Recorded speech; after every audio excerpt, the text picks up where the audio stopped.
Hello, my creepy friends. Welcome back. Today I'm going to do a couple of pages in my October album.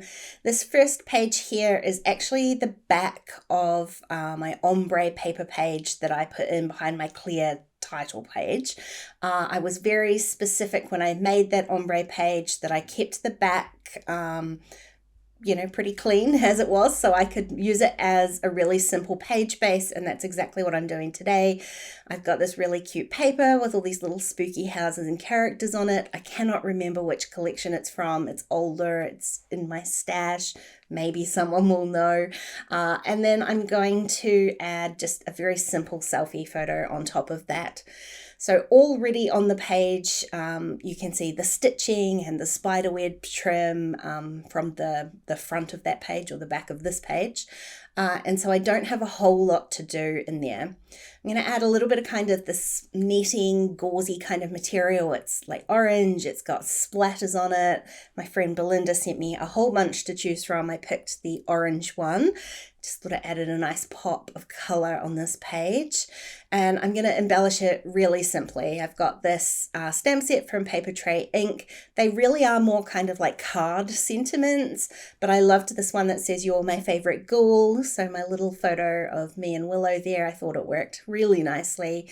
I created a little bit of coloured cardstock using my distress ink, so a darker orange and a lighter orange, and then I ended up choosing the lighter orange for the little hole reinforcer, but the stamping did leave the tag a little bit kind of plain, so I added a textured stamp on there, and I did end up stamping that with the darker ink.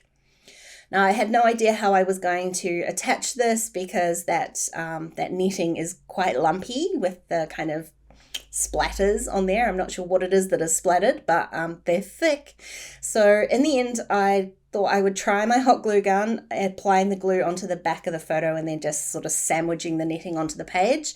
And it worked a treat. It is all a little bit bumpy though, so for me to add my tag, I'm going to do that with a few wee pieces of foam adhesive.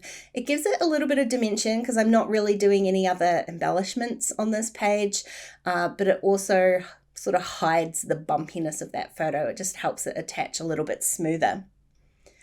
So that's that page all done, super simple. The other side of this spread, I'm going to make another quick page using the kit, the new kit from Citrus Twist, Mischief and Mayhem. It's gorgeous. I totally love it. A little bit of a sneak here is that my design team kit has not actually arrived yet. You know what international shipping is like at the moment. And so I am just using a digital version for today because I cannot wait. If I'm perfectly honest, I have zero chill.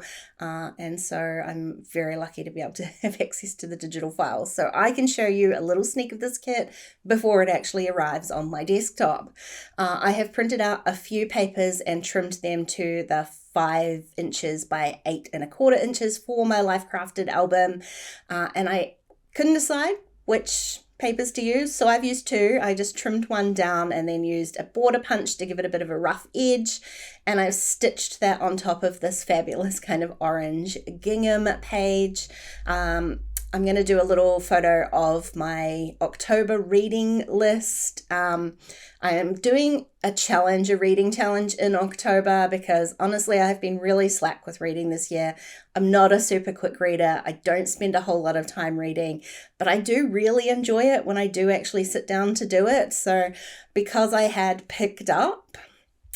collected, if you will, a few October reads, I decided to do this challenge so that I could actually spend a little bit more time reading this month. And so these are just the books on my shelf waiting to be read.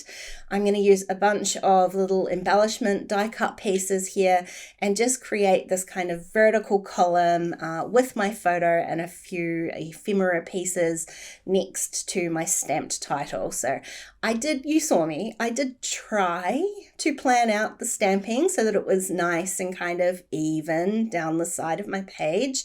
October reads, I used the Sadie uppercase alphas, and I planned it really nicely and it all fit. And then I went to stamp it and I ended up with this huge gap in the middle. I did sort of think that might be the case, because no matter when I try to plan my stamping or not, it never quite ends up the way I hope it will. I started from the top and from the bottom so that at least the gap was in between the two words rather than in the middle of like October. So this way I can fill in the gap, and I'm going to do that with a couple of these little bat die cuts. They're super cute. So first I thought I would just add one, but I do have two here, so I'm just going to fill that up. It is quite a large gap here. And the rest of it, I've got all these like little cute pieces. I love the pumpkin. I love the wee skeleton. I decided against the little mushroom circle because at the moment I've only got like orange, black and white, and a little bit of kind of tealy green in there. And so I decided not to add purple as well. I would just stick to that color scheme. It's not really a color scheme because there's a lot of colors going on in here.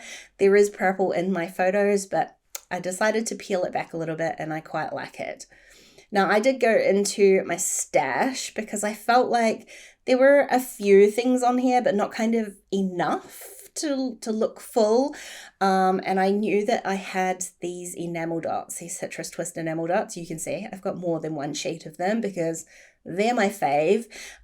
However, I hardly ever use orange ones, so this is the perfect opportunity just to fill in a few more of those. You can see my finished spread here with the 2 pages and what is on the back of those.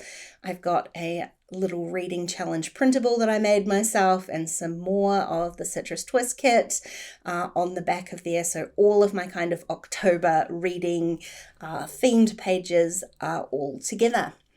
This kit is super cute. Grab one for yourself. There's even more bits and pieces than what I've showed here. And as soon as mine arrives, you know I'll be making more pages with it. Hey, thanks for watching today, guys. I hope you enjoyed the video. If you did, please go ahead and give it a thumbs up. And don't forget to subscribe to my channel for more spooky videos. If you want to keep watching now, there are a couple more videos on screen. Otherwise, I'll see you again really soon. Bye.